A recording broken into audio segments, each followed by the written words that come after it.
7:38, hace pocos días el señor presidente de la República presentó al país una nueva iniciativa de diálogo, el denominado Acuerdo Nacional, que busca establecer una agenda de trabajo con consensos mínimos de aquí hasta el año 2030. Y claro, dentro de ese acuerdo hay una serie de expectativas en torno a posibles entendimientos sobre ramas específicas, y una de ellas es la educación.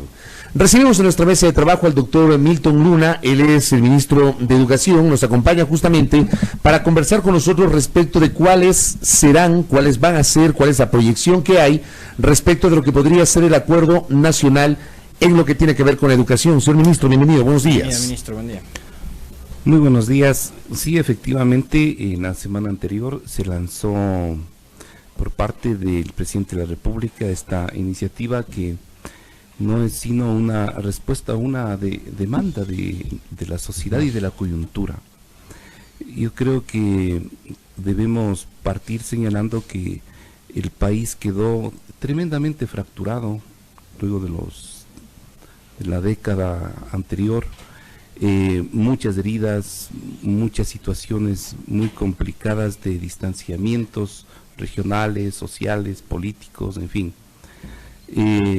No puede salir un país adelante si no tiene un pensamiento de unidad. No puede salir adelante un país si no tiene un mínimo de condiciones para convivir juntos. Entonces, acertadamente, el presidente de la República ha planteado, vamos a construir ya no solo el diálogo, sino efectivamente acuerdos y compromisos, que es lo más importante. Compromisos que sean medibles, compromisos que sean reales, compromisos que nos lleven efectivamente a acrecentar un capital que lo perdimos también últimamente, que es la confianza. Entonces, el momento en que tanto gobierno y fundamentalmente, diría yo, sociedad civil, nos sentamos en una misma mesa y construimos una agenda común.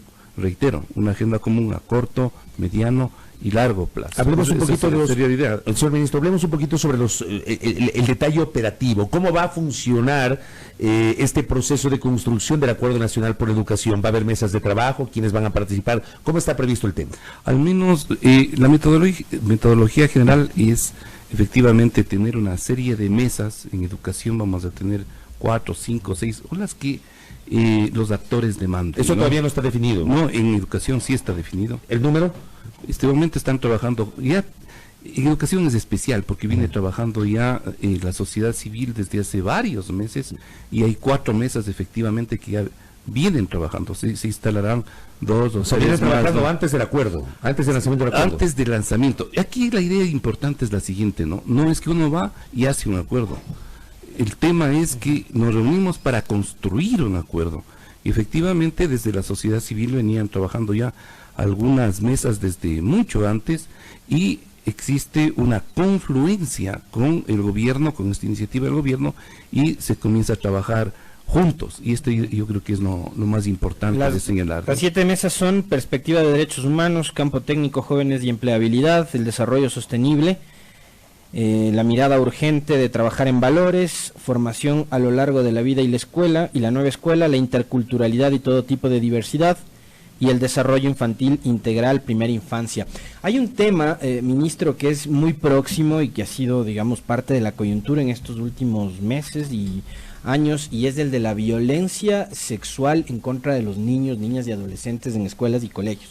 ¿Qué se está haciendo para precisamente combatir esa lacra y que no se vuelvan a producir este tipo de casos?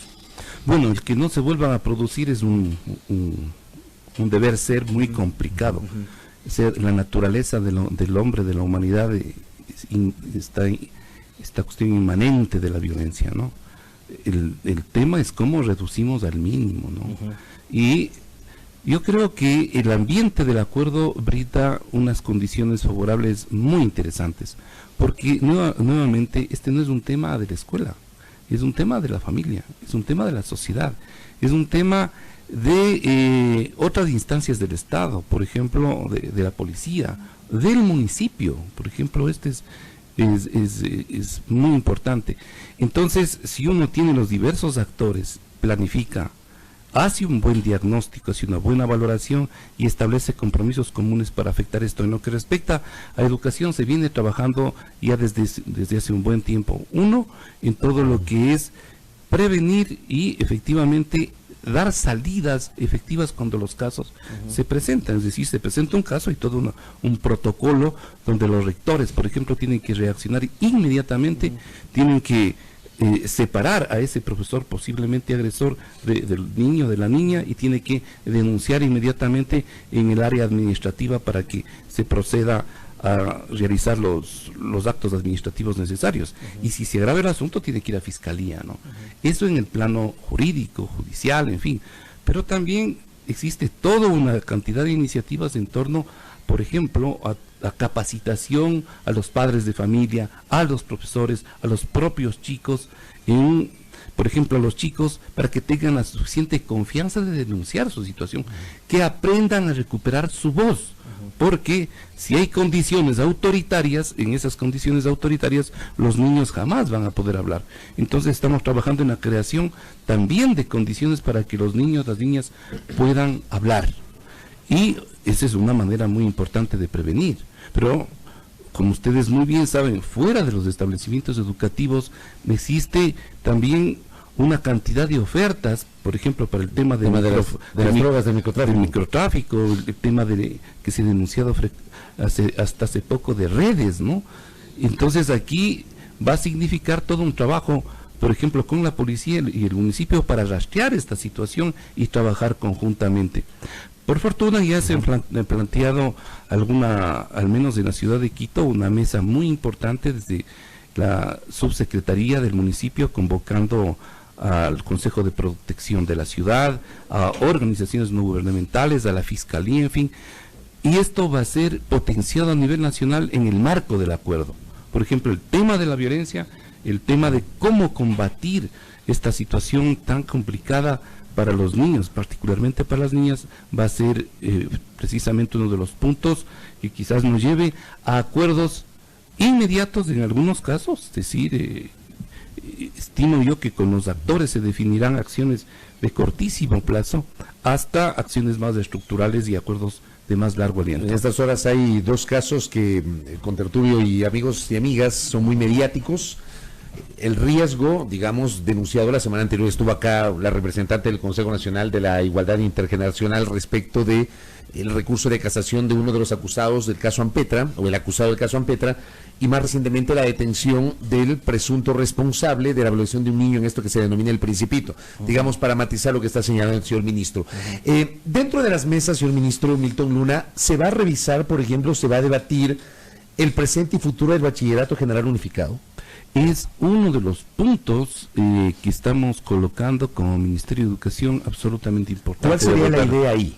La idea básicamente es llegar, uno, a construir un concepto común sobre la base de las evaluaciones respectivas de qué tipo de bachillerato necesita el país hoy día, recogiendo precisamente todo lo que lamentablemente fue y ha sido este fracaso, diría yo, del bachillerato general unificado, ¿no? Que deterioró en gran cantidad de situaciones, por ejemplo, a la educación técnica, ¿no? Al bachillerato técnico.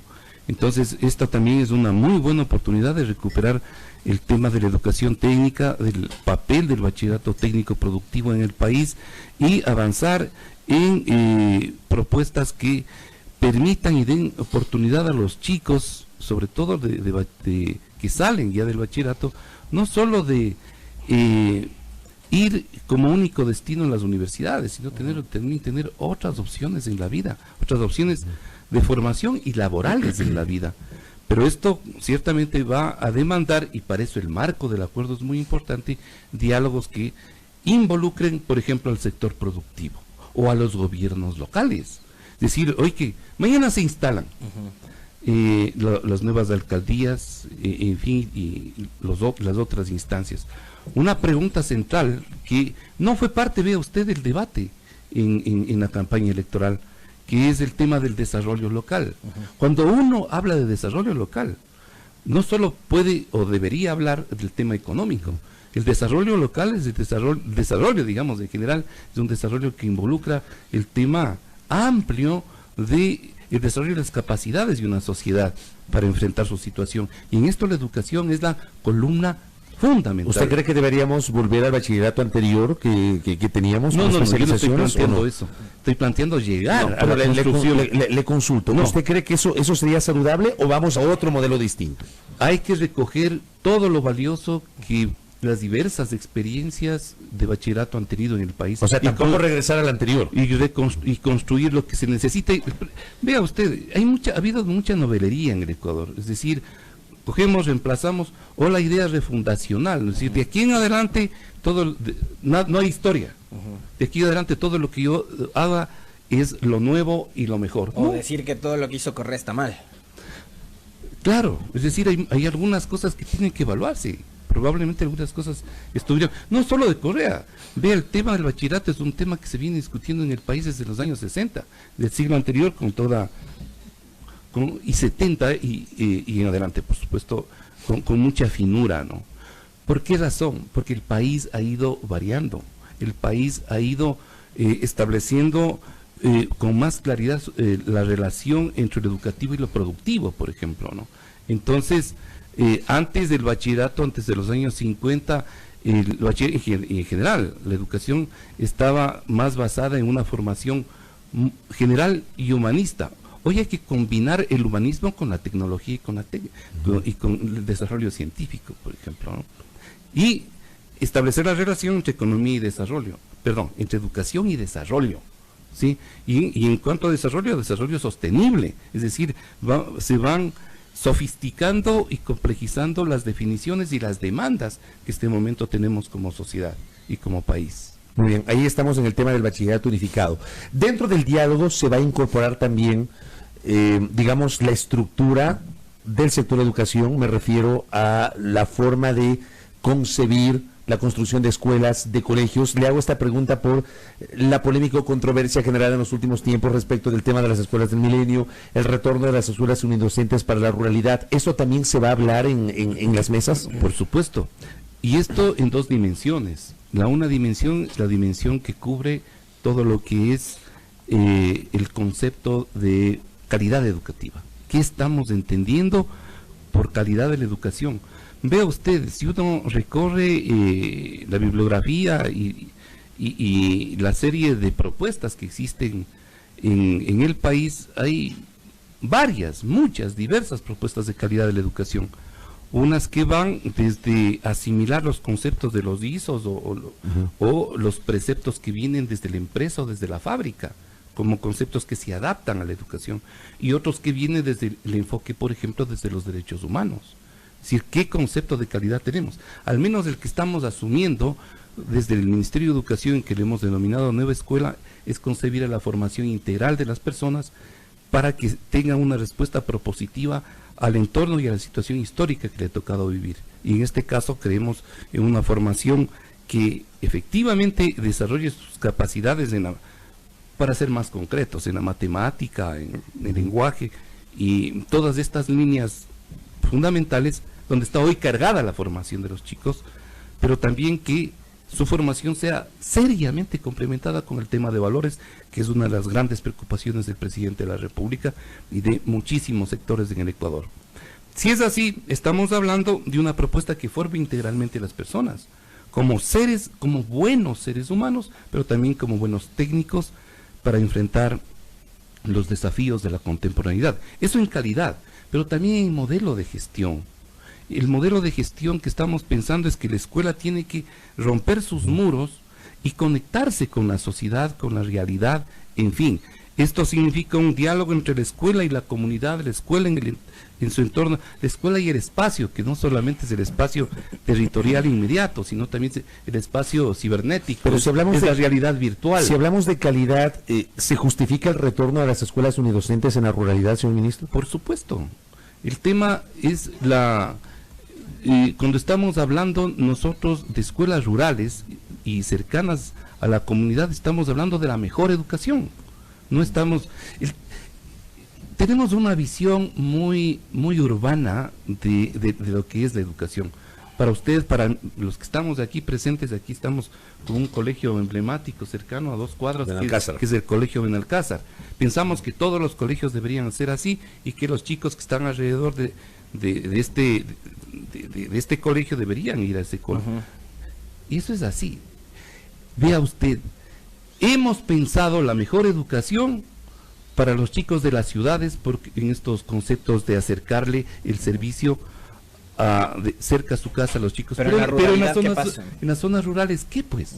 En las zonas rurales son estas propuestas que se crearon a mediados del siglo XX, que son las escuelas, en este caso, rurales, unidocentes o bidocentes, que el Estado, en su irresponsabilidad, cuando hablo de Estado, hablo de los sucesivos gobiernos, las abandonaron. No es el problema de la escuela como propuesta cerca a la casa, es el problema del abandono en lo pedagógico, en infraestructura y en una cantidad de situaciones que hicieron de esas escuelas que se deterioran y cargaron finalmente, el Estado cargó la responsabilidad del desarrollo de esos establecimientos en las comunidades. Fueron las comunidades, sobre todo indígenas, las que asumieron el reto y se quedaron con eso, pero sin los recursos suficientes. Hoy estamos pensando en que deben volver esas escuelas, pero en las mejores condiciones. ¿Cuántas se han reabierto a esta hora, señor ministro? En este momento nuestro propósito es reabrir este año 1000 escuelas. Hay alrededor de 500 peticiones ya en las cuales estamos trabajando y hemos avanzado ya en alrededor, desde que hicimos la propuesta, de unas 30 escuelas. Y es, digamos, ustedes han hecho ya el estudio, ministro, es más fácil o más, digamos, económico, productivo, quizás la reapertura de esas 1000 escuelas o establecer un eficiente mecanismo de transporte para que los chicos lleguen a las escuelas. Justamente el tema del transporte fue el grave error del modelo anterior. Claro. ¿Por qué razón? Vea, los que hicieron el modelo jamás pensaron en un aspecto central, porque nunca estudiaron la realidad, decidieron las cosas desde el escritorio, ¿no? Nunca entendieron que la escuela como tal, y particularmente la escuela comunitaria, es el centro de reproducción cultural y social de la comunidad. Si usted le quita la escuela, le mata a la comunidad. Y ahí los graves problemas que hemos tenido en los últimos años, que hay pocos estudios, ¿no? Pero ya hay, por fortuna, de haber propiciado una migración interna. Se vaciaron muchas comunidades. Entonces, la propuesta en este caso es retomemos la escuela y en donde, y aquí yo quiero ser claro, ¿no? En donde ha funcionado el modelo, se quedan esas escuelas. Por supuesto, que sí ha funcionado en varias partes, ¿verdad? Entonces, las escuelas estas, con transporte, en fin, porque ha habido diversas condiciones que han permitido eso. Pero en la mayoría de esas escuelas el modelo no funcionó. Y a las propias comunidades en el camino fueron sacando a sus hijos y contra viento y marea, sin apoyo incluso estatal, fueron reabriendo sus pequeñas escuelas. Ahora, estas escuelas unidocentes, la reapertura de las mismas, ¿la va a asumir totalmente el Estado o ustedes van a propiciar este modelo de apadrinamiento del cual se venía hablando? La palabra apadrinamiento no nos gusta porque nos conduce a una versión paternalista, ¿no? Sino es de corresponsabilidad el concepto que nos gusta. No es que nos guste, sino que creemos que es el más adaptado a las actuales condiciones. ¿Y qué es la corresponsabilidad? El Estado ingresa, pero siempre y cuando exista una demanda, un pedido y una movilización de la propia comunidad. Y a esto estamos invitando, por esto hablamos de corresponsabilidad de otros actores, por ejemplo a los gobiernos locales, a los consejos provinciales, a los municipios. Ya en este momento tenemos muchas peticiones de los de municipios pequeños sobre todo, que ya se han acercado al Ministerio de Educación casi con las listas de las escuelas que ellos van a apoyar para que se reabran. Entonces, de los pocos recursos que se tiene, o digamos, de los que se ha copiado este momento, se van a multiplicar. Ahora, esto tiene dos o varios efectos importantes. El uno, que es un efecto, es que comenzamos a hacer una minga, tanto de recursos económicos, pero sobre todo de voluntades. Y esto es lo importante, recuperamos la alegría en esas escuelas, pero también esta capacidad de la gente y de otros organismos de comprometerse en un objetivo común. Correcto. Ministro Milton Luna, se me terminó el tiempo en un minuto y le quiero trasladar una pregunta que nos envió un oyente. Nos pide que le consultemos cuándo va a concluir el programa Quiero Ser Maestro 6 y si los elegibles tendrán oportunidad de ingresar en el nuevo año lectivo. No sé si podemos absolver esta inquietud del oyente. ¿Sabe por favor? que estamos recuperando el proceso que fue abandonado? Vamos a hacer un gran anuncio, estimo en 15 días, de todo el procedimiento para recuperar precisamente esta situación que, esta como otras situaciones que se dejó al tema de lo docente en sus diversas fases ahí estancado. Sí, vamos a retomar y esa es una buena noticia que vamos a darle al país. Correcto, estamos pendientes entonces de estos anuncios, así como también el desarrollo de las mesas de diálogo. Ministro, gracias. Muy amable, ministro, gracias. Muchas gracias. Solo para complementar que en el tema docente es en el tema que también estamos poniendo mucho énfasis, hemos reducido la carga horaria, que ha sido esta carga burocrática tan complicada, y lo otro, que ya estos días están recibiendo y comienzan a recibir en retroactivo desde el mes de enero su nuevo salario en el tema de recategorización de 14,000 docentes en el país, y eso es muy interesante en términos de motivación, de estímulo a los docentes que por su esfuerzo y su derecho el Estado reconoce, y eso estimamos que va a repercutir en una mejor educación en las aulas. Correcto, interesante el anuncio del ministro Luna. Gracias, ministro, por Muy el amable, tiempo. ministro, gracias. Muchas gracias a ustedes. El doctor Milton Luna, ministro de Educación, en nuestros micrófonos, 7:59.